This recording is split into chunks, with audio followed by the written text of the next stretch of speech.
Po sa inyo mga kachibi, nandito na naman po tayo sa panibagong content natin ngayon.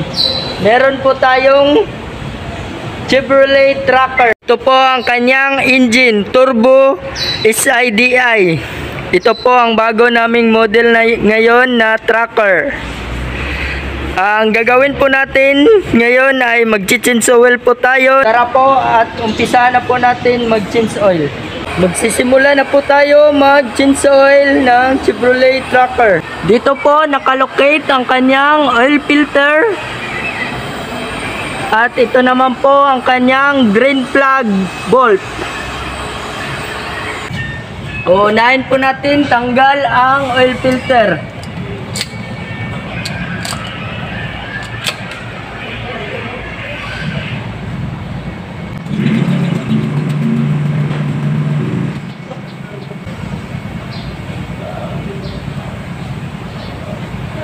Ayan po, natanggal ko na po ang oil filter.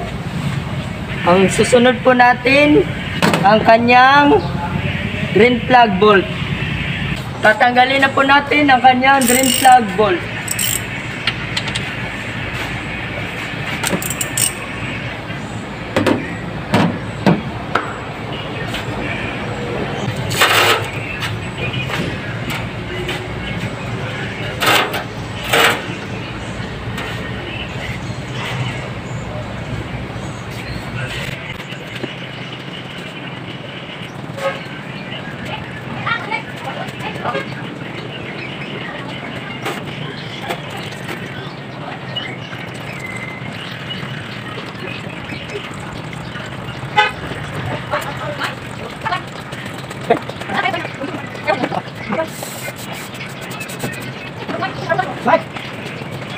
Ito na po ang bago niyang oil filter ng Chevrolet Tracker.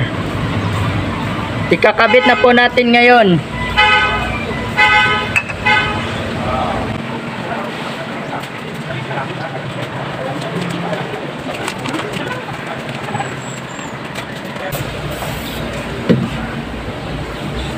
Kakabit na po natin ang kanyang drain plug.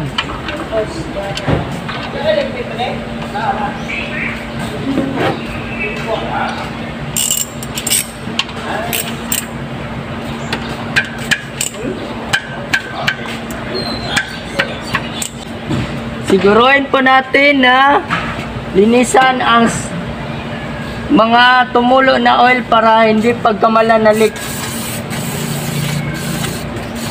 Sprayan po natin ng brake cleaner. Ngayon po ay lalagyan na po natin ng engine oil. Maglalagay na po tayo ng engine oil. Ito po ang gamit nating oil, 5W30 Dixus to. Ito po ang Chevrolet recommended engine oil. Ang capacity po ng kanya engine oil is 4.5 liters.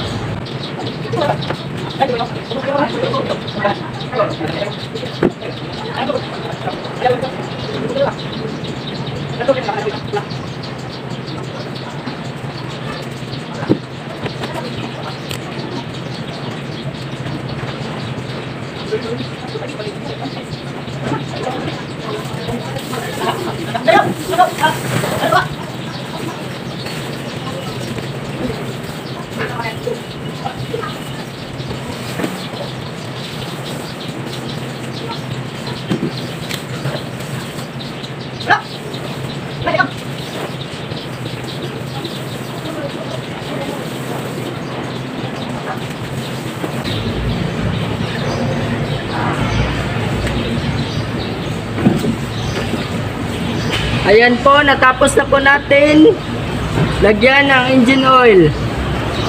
I-check po natin kung sakto na po ang kanyang level sa dipstick.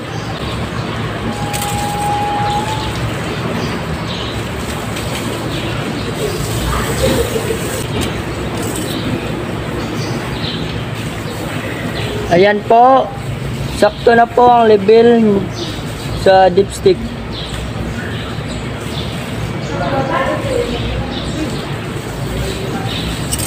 Tapos na po tayo mag-change oil. At lilinisan po natin ang buong makina para malinis.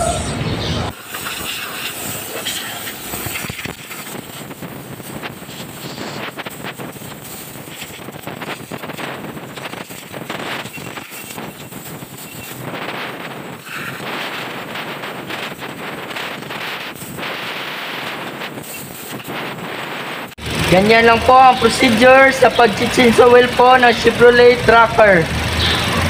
Sana po ay meron kayong bagong natutunan sa aking tutorial ngayon.